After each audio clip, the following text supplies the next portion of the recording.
Hello everyone. How are you all? Hope you all were doing well.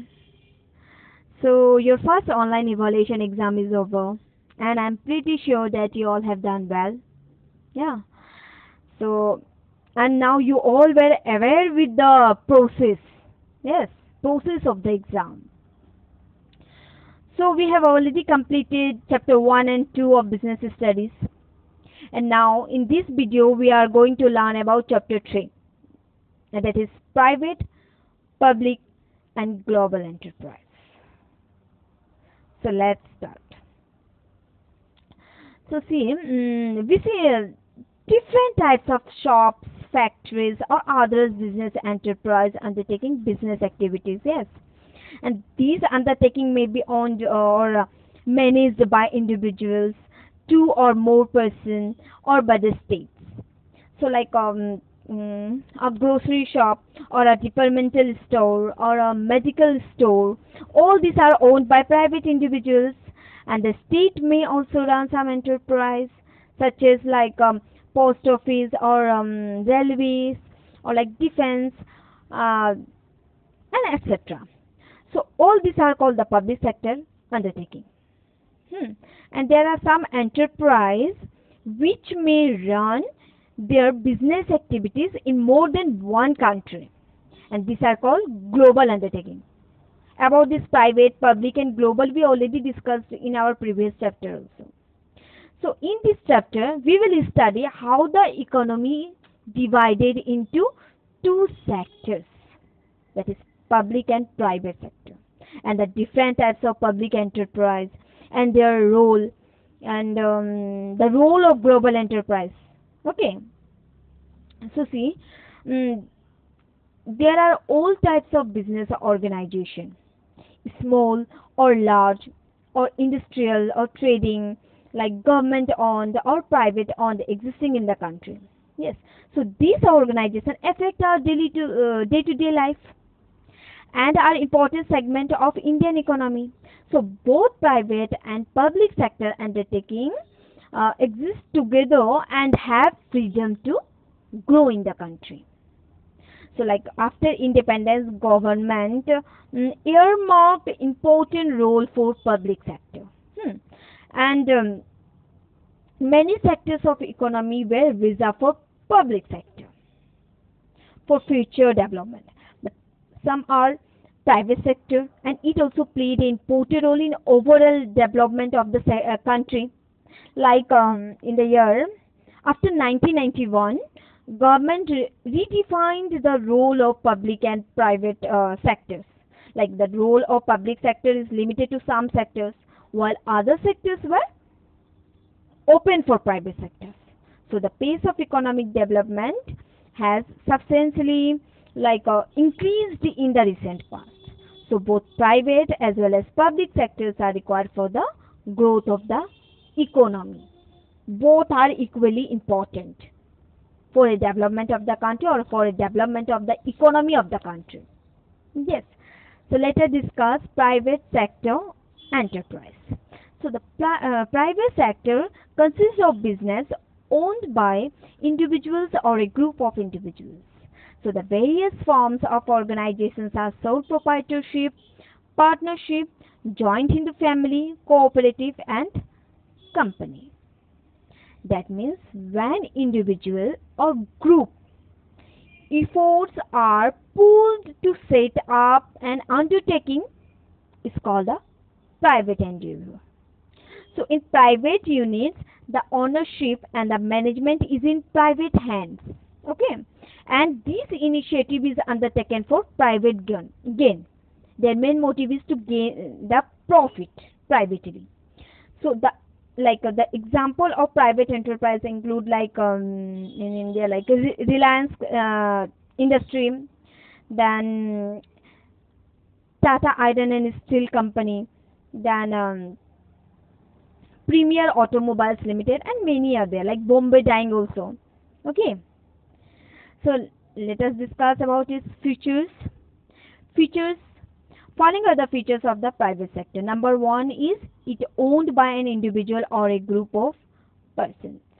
That means this private enterprise is owned by a single individual or a group of persons. Okay. The next is the owners provide capital for the enterprise, and the owner, who is the owner of that business or enterprise, he shall provide the capital for the enterprise. Number third is the objective is to make private gains and generate wealth. Their main objective is to gain the private wealth and generate that wealth. Their main motive is to earn a profit. Then fourth is the management is done by the owners or by the professional managers. All the management of that enterprise or business is done by the professional managers which they have selected for their enterprise, or itself by the owners. Number 5 is the management is accountable to owner for result. That means whatever the result of the business or enterprise, the management is accountable for that. Okay. The number 6 is the financial management is in the hands of the owners. All the monetary terms or all the financial management is dealt by the owners itself. It is in the hands of the owners. The next is public sector enterprise. So the public sectors consist of various organizations owned and managed by central or state or by both governments. So the government participates in economic activity of the country through this enterprise. That means these enterprises are owned and controlled by the government or by public authorities. So either whole or most of the investment is done by the government itself. So the aim of this unit is to provide goods and services at reasonable prices. So this unit may be owned by the central government or state government or like local bodies or jointly. So the example of private enterprise are like Life Insurance Corporation of India, LIC, that means, then like Food Corporation of India, FCI, then Indian Oil Corporation, IOC, etc., and many are there. The next is features. So the features of public enterprise are, number 1 is capital is contributed by central or state or both governments. That means the capital is invested by central government or state government or local bodies, either singly or jointly. The next is the financial management is in the hands of the government. That means whatever the financial management in private company, the financial management is in the hands of the owners, but in government or in public enterprise, all the financial management is in the hands of the government. The number 3 is management and control are in the hands of government. How to control that public enterprise or all the management things are in the hands of the government. It is accountable to the public. That means these enterprises are accountable to the general public. The number 5 is the main objective of this enterprise is public service and profit motive is secondary. That means the main objectives of this enterprise is to give the service to the public, then to earn a profit. First they will fulfill the demands or provide a service to the public rather than earning profit. So forms of public enterprise. So basically the public enterprise is have 3 forms: departmental undertaking, public corporation and governmental company. So let us discuss departmental undertaking. So these are established as departments of the ministry and are financed, managed and controlled by either the central government or state government. Example, Indian Railways, Post and Telegraph Department. That means departmental form of organization of managing state enterprise is the oldest form of organization. This departmental undertaking is the oldest form of the organization, and in this form the enterprise work as a part of government department.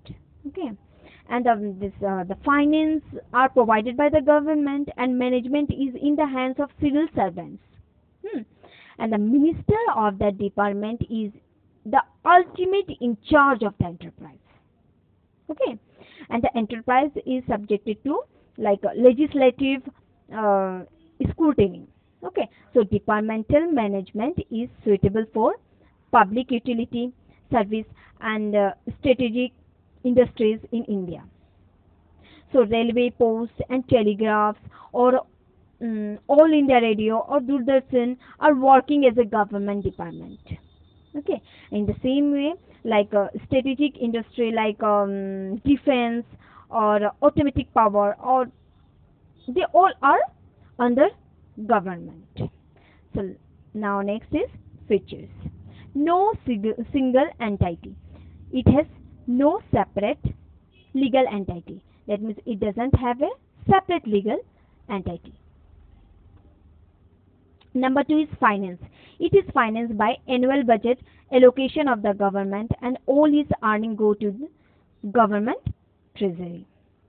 That means these undertakings are run on commercial lines. Okay, and this all the finance or budget are allocated by the government, and these all are the allocation of the government, and all its earning go to the government treasury. It is not for their private benefit, but its all earning or profit go to the government. Next is auditing and accounting. The government rules relating to audit and accounting are applicable to it. Whatever rules or whatever policies government has made, the public enterprise has to follow that. And the rules relating to auditing or accounting, everything is applicable to them. Next is staffing. Each employees are government employees and are recruited and appointed as per the rules. Means those who are working in the public enterprise are all recruited by the government, and they are the they are the government employees. Okay. Next is accountability. These are accountable to the concerned industry. That means this accountability, this public enterprise are accountable of the government ministry. Then next we have merits. Number one is it is more effective in achieving the objective laid down by government, as it is under the direct control of government. That means departmental undertaking are completely under government control. Okay, and these undertaking are associated with one of the government department, and the government can regulate their working in proper way. Number second is it is a source of government income, as its revenue goes to the government treasury. That means the whole revenue goes to the government treasury, and it become a part of the government funds. Whatever earning or whatever profit or whatever income the company or association or enterprise gets, it all goes to the revenue to the government treasury. Next is it is accountable to Parliament for all its actions which ensure proper utilization of funds. That means these undertakings are under the control of legislatures, and the government is answerable to the legislature for the working of departmental undertaking. And this legislative control acts as a check of this undertaking. Okay. Next is it is suitable for activities where secrecy and strict control is required, like defense production. That means this government enterprise is like very much suitable where the secrecy or the strict control is required. Like the defense. In defense, the loads of secrecy has to be maintained, and it is suitable for them. There is no chances of the leak out of the discussion or the ideas. Next is demerits. Number one is it suffers from interference from minister and top official in their working. So the demerits or limitation of public enterprises, that means there is a government interference in the departmental organization, okay, and the undertaking are not given freedom to decide their own policies. They have to always listen to the government. They cannot do by themselves. Number, it lacks flexibility, which is essential for smooth operation of business. So, like whatever the losses is in departmental undertaking are not taken seriously. Okay, no efficiency standard are set up for this undertaking. So they are run as a government department and not as a commercial undertaking. So there is a lack of flexibility in the business, and that's why this business face a lots of problem in the smooth operation of the business. Next is, it suffers from red tapeism in day-to-day work. That means there is a delay in taking important decisions. Okay, red tapeism is prevalent as in other government department. Okay, and commercial organizations cannot afford delay in taking decisions. Next, number 4 is, these organizations are usually insensitive to consumer needs and do not provide goods and adequate service to them. That means the change in government involves shift in policies and policies of different departmental undertaking. So every political party tries to manage the departmental undertaking according to its election manifesto. Yes, so there is adversely affect the working of this undertaking, and it's never keep in their mind or keep in of the public. Okay, and they are very insensitive towards the customer or consumer needs, and they do not provide goods or adequate service to their consumer. Next is, such organizations are managed by civil servants and government officials who may not have the necessary expertise and experience in management. That means all policies are decided at the ministerial level, okay, and the powers are centralized at the higher level, so it adversely affects the efficiency of the concern. Next is suitability, where full government control is needed. That means where government wants to exercise firm control and monopoly power in vital sectors of economy like broadcasting, defense or nuclear, etc. Okay. The next is where secrecy is very important, such as defense. That means secrecy is a vital in the case of defense. So in this public sector enterprise, secrecy is easily maintained. Okay, so this is all about public sector enterprise first form, that means departmental undertaking. So in next video we will discuss about public statutory corporations. Till then, take care. Thank you.